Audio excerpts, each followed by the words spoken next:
दोस्तों, यह कहानी तुम संग प्रीत लगाई का तीसरा चैप्टर है। आप लोग कहानी सुनिए और हमें पूरा विश्वास है कहानी बहुत अच्छी है। आप लोगों को ज़रूर पसंद आएगी। चलिए दोस्तों, कहानी स्टार्ट करते हैं। फेसबुक पेज पर जाकर केशव की प्रोफाइल सर्च करने लगी। आइडेंटिटी में भी कुछ लिखा नहीं था सिवाय केएम टेक्स्ट स्टाइल के। यह देखकर कस्तूरी सोचने लगी, अरे इसका मतलब क्या होता है? ऐसे कोई लिखता है भला? के का मतलब तो केशव हो गया, लेकिन यम का यह कौन है? कुछ देर सोचने के बाद फिर अपने स्क्रीन को टच कर पेज को उठाते हुए कस्तूरी उसका प्रोफाइल चेक करने लगी। बहुत देर तक देखने के बाद भी केशव की ज़्यादा फ़ोटो उसे नज़र नहीं आई। बस एक ही पिक थी केशव की, जो उसकी प्रोफाइल पिक्चर थी। प्रोफाइल देखने से तो उसे यही लगा कि केशव फेसबुक पेज पर ज़्यादा एक्टिव नहीं है। उसने उसके रिक्वेस्ट का कोई जवाब नहीं दिया और फ़ोन बंद कर अपने सिरहाने रख दिया। तो उसकी आंखों में भी अब जलन हो रही थी, शायद नींद की वजह से।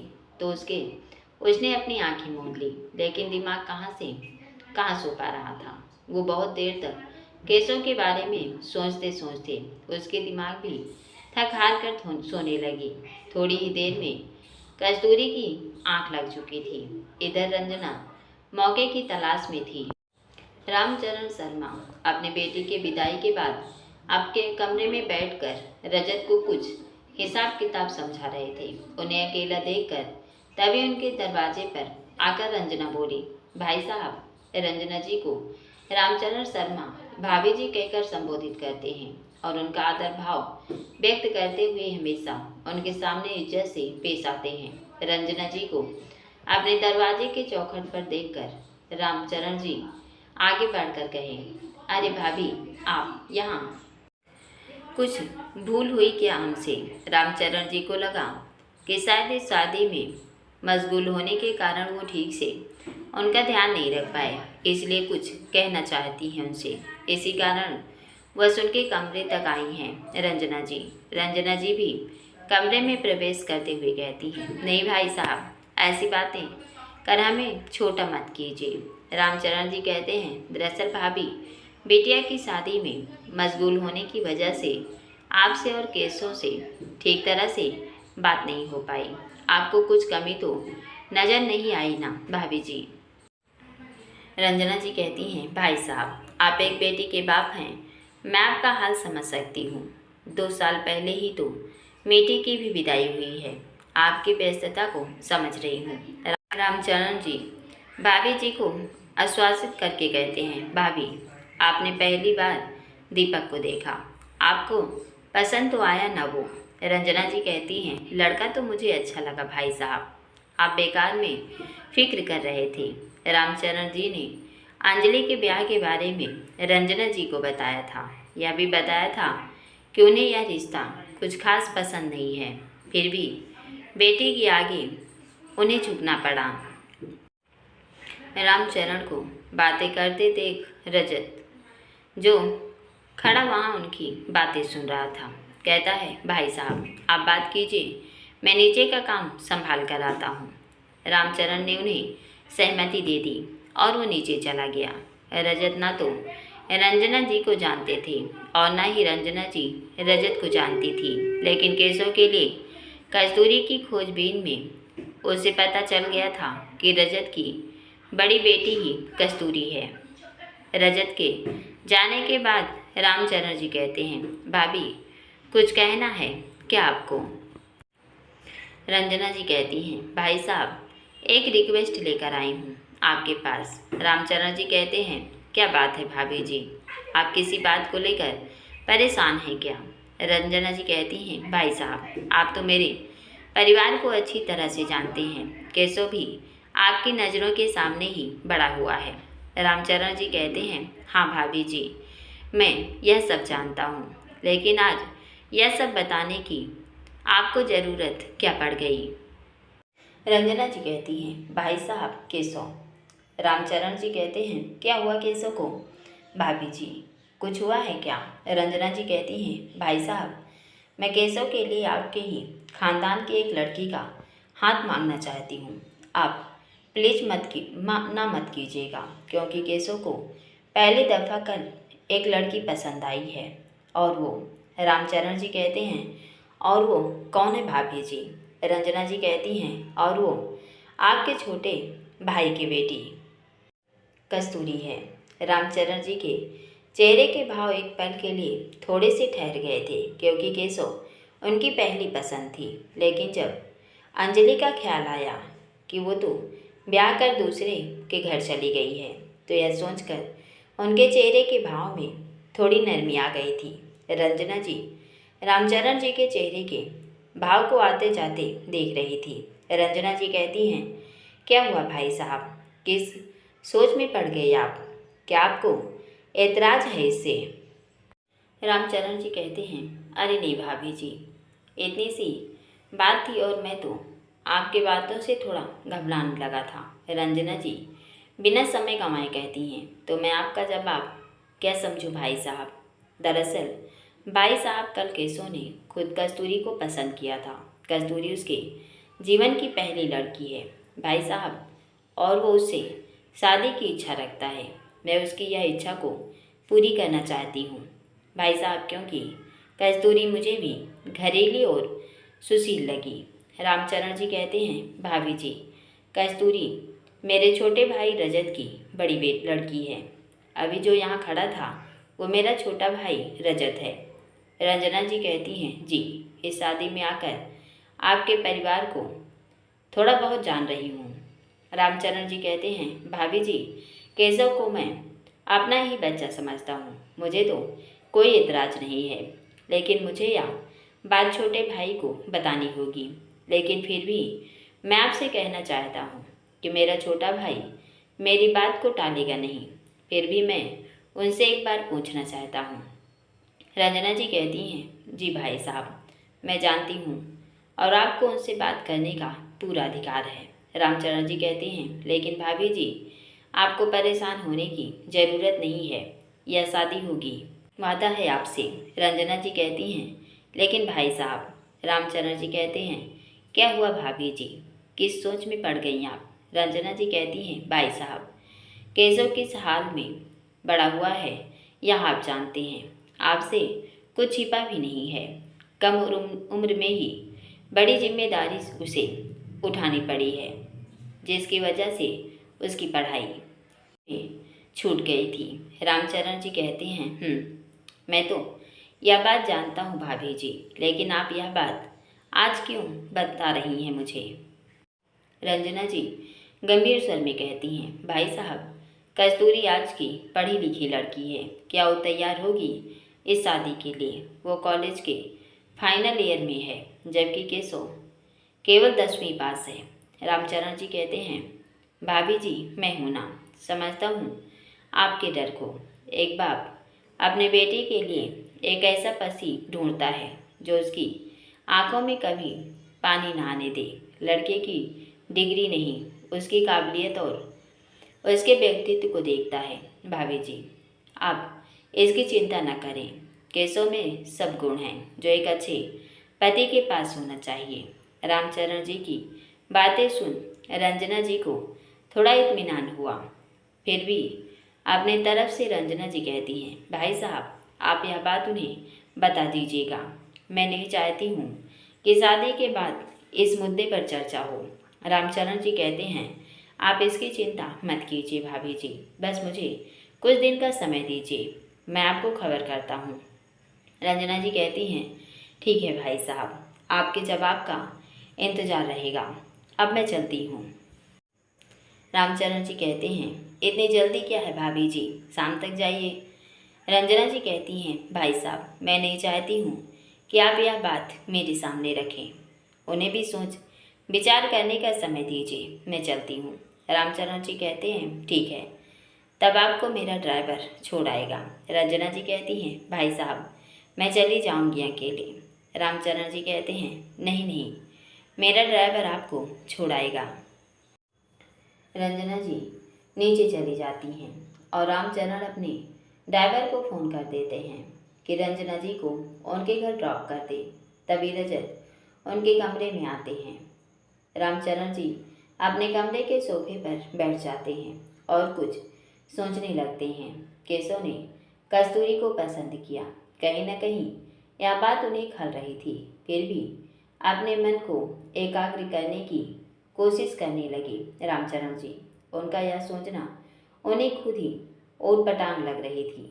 रजत कहते हैं, भाई साहब, किस सोच में पड़ गए आप? कुछ परेशानी है क्या? रामचरण जी कहते हैं, एक बेटी की विदाई ही है कि बेटी का रिश्ता आ गया। रजत कहते हैं, रिश्ता किसका भाई साहब? रामचरण जी कहते हैं, रजत, या जो औरत को तुमने देखा उसे जानते हो? कौन थी वो? रजत कहते हैं, बस इस ब्याह में ही देखा है भाई साहब। भाभी जी उनकी बहुत खातिरदारी कर रही थी। कौन है यह? रामचरण जी कहते हैं कि हम टेक्सटाइल की मालकिन। रजत कहते हैं, मालकिन? उन्हें देखकर तो नहीं लगता है भाई साहब, बहुत ही साधारण दिखी मुझे। रामचरण जी कहते हैं, हाँ, बहुत साधारण जीवन उन्हें पसंद है। उनके बच्चे भी इनके जैसे ही हैं। रजत कहते हैं, अच्छा। रामचरण जी कहते हैं, इन्होंने अपने बेटों केशव के लिए कस्तूरी का हाथ मांगा है। रजत यह सुनकर चौंकते हुए कहते हैं, यह आप क्या कह रहे हैं भाई साहब? रामचरण जी कहते हैं, हाँ रजत। रजत को इस बात की खुशी हो रही थी कि कस्तूरी का रिश्ता इतने बड़े घराने से आया है, लेकिन रामचरण जी के चेहरे पर कुछ चिंता की लकीरों को देखते हुए रजत कहते हैं, भाई साहब, आप किसी चिंता में डूबे नजर आ रहे हैं। अब रामचरण जी अपने दिल में दबी बात को उजागर करते हुए कहते हैं, दिल का बोझ जब संभाला नहीं गया तो अपने छोटे भाई के सामने अपने मन की बात को रखते हुए कहते हैं, मैं अंजलि के लिए केशव जैसे योग्य वर चाहता था रजत। केशव मेरी पहली पसंद है, लेकिन अंजलि तो दीपक से ब्याह करने की जिद दिखाई तो मैं पीछे हट गया। रजत कहते हैं, तो क्या यह बात उन्हें पता है? रामचरण जी कहते हैं, अरे नहीं नहीं रजत, यह बात उन्हें नहीं पता।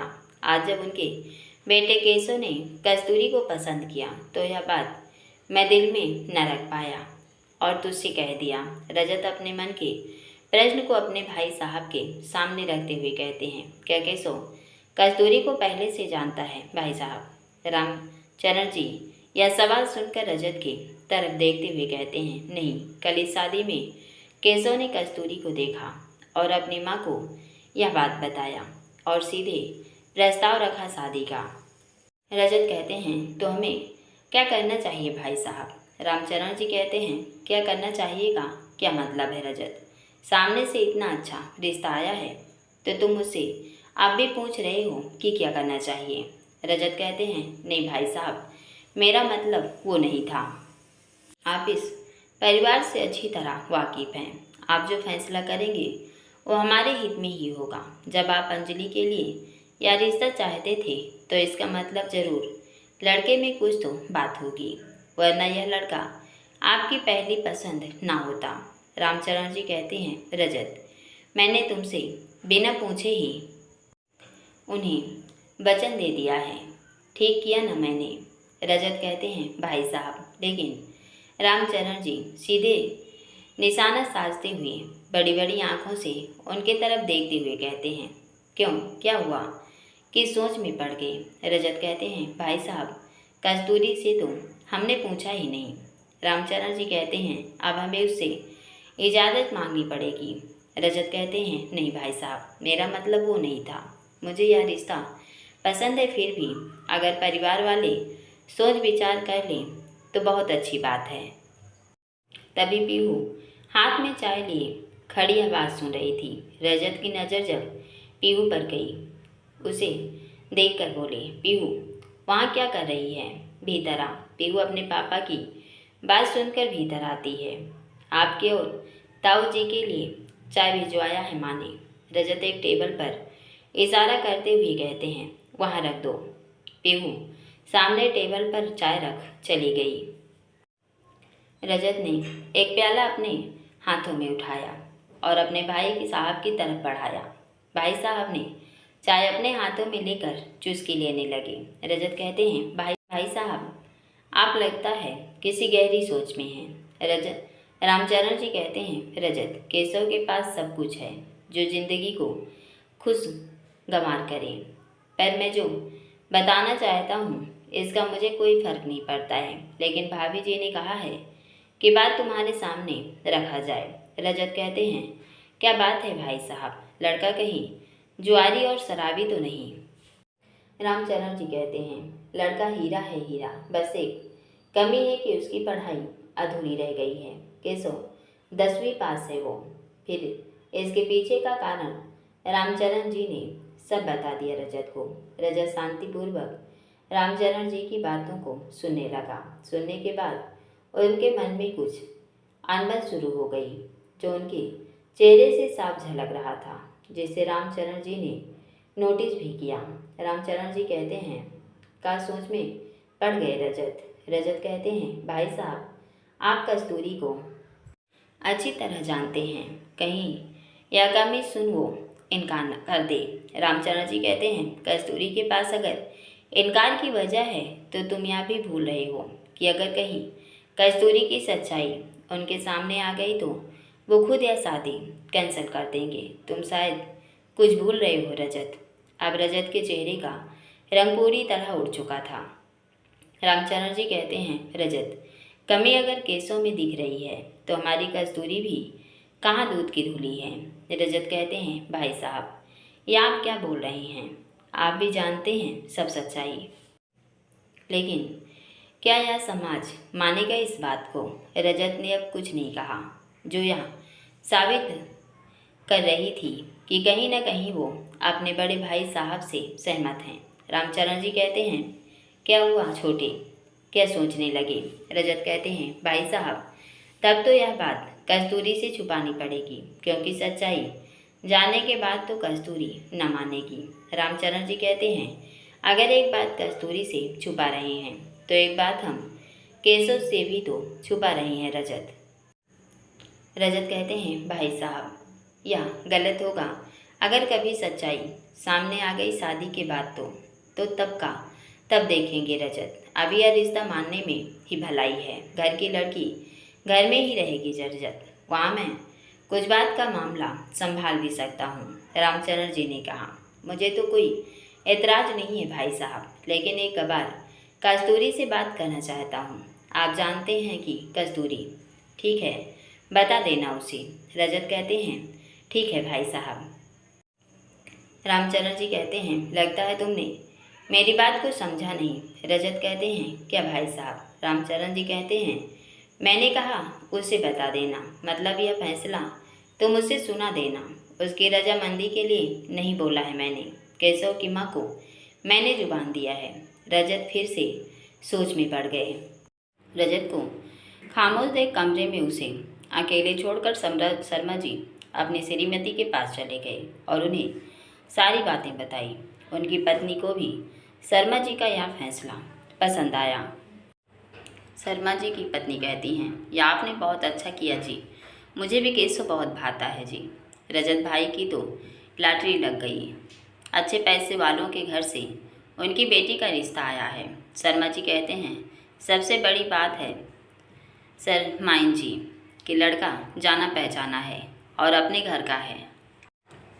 श्रीमती जी कहती हैं, जी यह बात तो है, वरना कस्तूरी की शादी में रुकावट काफ़ी आती। शर्मा जी कहते हैं, अच्छा चुप कर, और हाँ, जब तक मेहमान हैं यह बात छुपी रहे तो ही बेहतर है। उनकी श्रीमती जी ने हामी भरी और शर्मा जी के जाते जाते पूछ बैठी, आपने रजत भाई साहब को बताया, उनका क्या कहना है? शर्मा जी कहते हैं, उसे भी यह रिश्ता पसंद है, लेकिन कस्तूरी से पूछना चाहते हैं वो।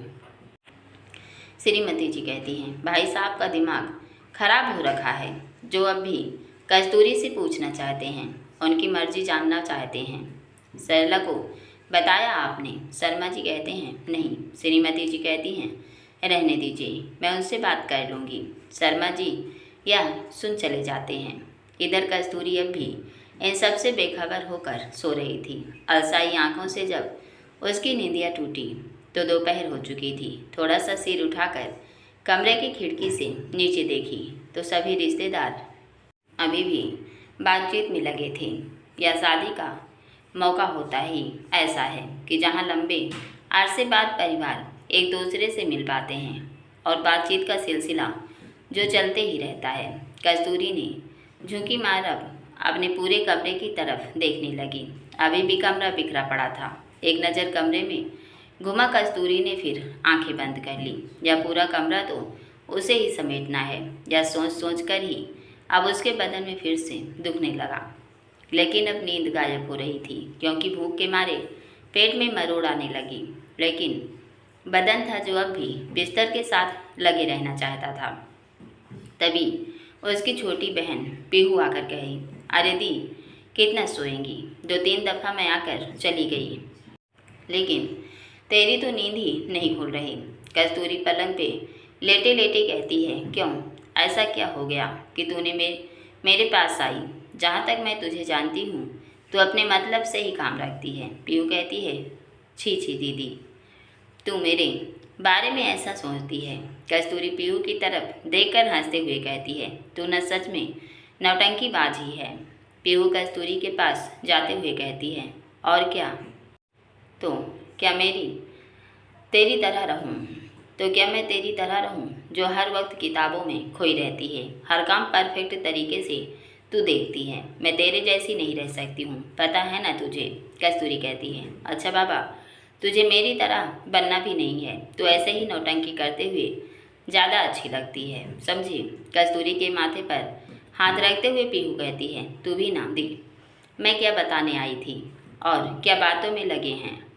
कस्तूरी पीहू की तरफ देखकर कहती है, क्यों, ऐसा क्या बोलना है तुझे?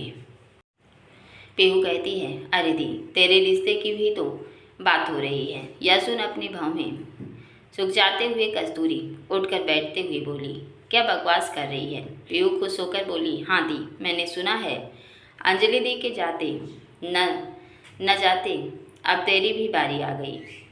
इंटरेस्टिंग दी, अब तेरी भी शादी हो जाएगी। कस्तूरी जी से अब तक इस बात पर विश्वास नहीं हो रहा था। नहीं पीहू, तुमने भूल सुना है। पापा ऐसा नहीं करेंगे। पापा को पता है कि मैं अपने करियर पर फोकस दे रही हूँ, मैं अपना ड्रीम प्रोजेक्ट करना चाहती हूँ। पीहू का मुंह उतर जाता है कस्तूरी की बातें सुनकर। तुझे लगता है कि मैं मजाक कर रही हूँ? मैं जो सुनी वही बता रही हूँ तुझे।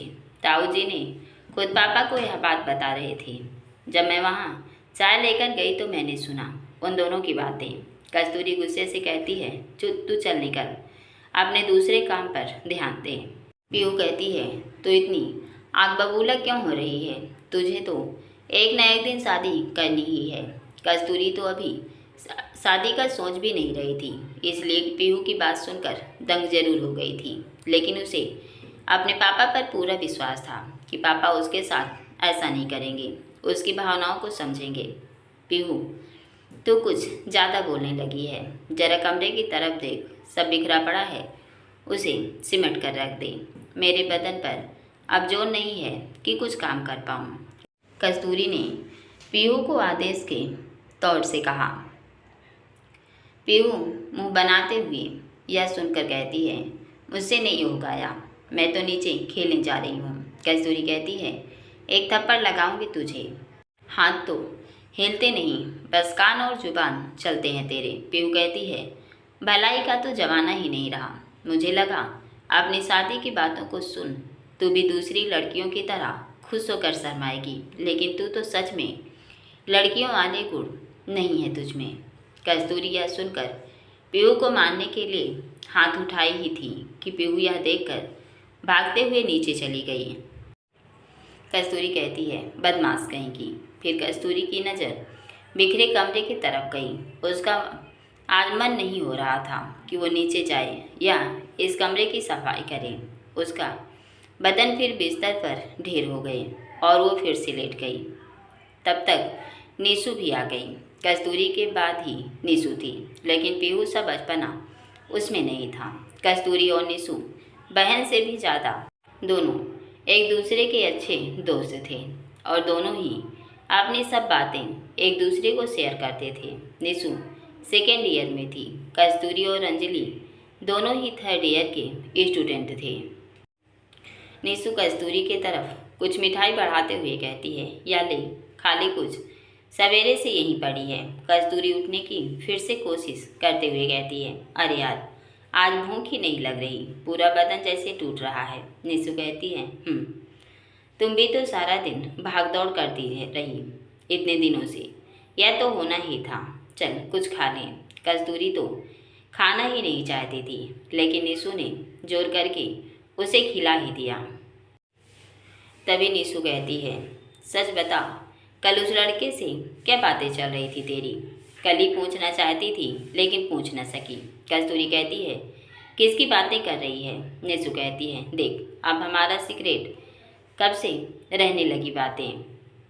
कस्तूरी कहती है, निशु साफ साफ कहना, मैं क्या सीक्रेट रखने लगी भला? निशु कहती है, मैंने कल नोटिस किया तुझे, तू एक लड़के से बात कर रही थी, तुझे तो लड़कों से चिढ़ है ना? मतलब जहाँ तक मैं जानती हूँ तुझे उस बेस पर बोल रही हूँ यार। अरे यार, पता नहीं कौन था, दोस्ती करना चाहता है, देखना फ्रेंड रिक्वेस्ट भी भेजा है उसने, मैं तो जानती भी नहीं उसको। कस्तूरी ने निशु की तरफ अपना मोबाइल दिखाते हुए कहने लगी। निशु उसे छेड़ते हुए बोली, लेकिन बड़ी प्यार वाली अदा से तुझे देख रहा था। कस्तूरी कहती है, निशु अब तो शुरू मत हो जा यार, मूड नहीं है मेरा अभी मजाक का। निशु कहती है, तू कहे तो मैं उसके बारे में पता कर लूँ, मुझे तो बहुत अच्छा लगा यार सच में। कस्तूरी कहती है, तब या ले, फेसबुक पर तू ही भेज दे उसे फ्रेंड रिक्वेस्ट, मैं किसी से दोस्ती नहीं करना चाहती हूँ, तू यह भी जानती है। निशु कहती है, जरा देखूँ तो यह बंदा है कौन? निशु ने कस्तूरी के हाथ से उसका मोबाइल लिया और केशव की प्रोफाइल को चेक करने लगी, उसे भी कुछ हाथ नहीं लगे। निशु कहती है, यार इसकी प्रोफाइल पर तो कुछ नहीं है। कस्तूरी कहती है, हाँ अच्छा रहने दे, मुझे कौन सी उससे शादी करनी है। निशु कहती है, हाँ यह भी सही है। फिर निशु कुछ बोलते हुए कहती है, कस्तूरी यह तो मजाक था, लेकिन सुनना। कस्तूरी निशु के चेहरे की तरफ देखते हुए कहने लगी, क्या हुआ? निशु कहती है, सुनना, शुभम ने फिर मैसेज किया है अंगद के बारे में, तूने क्या फैसला किया पूछ रहा है वो। दोस्तों, पूरा पार्ट सुनने के लिए बहुत बहुत धन्यवाद। पार्ट अच्छा लगा हो तो लाइक कीजिएगा और कमेंट करके बताइएगा, और चैनल को ज़रूर सब्सक्राइब कर लीजिए। धन्यवाद।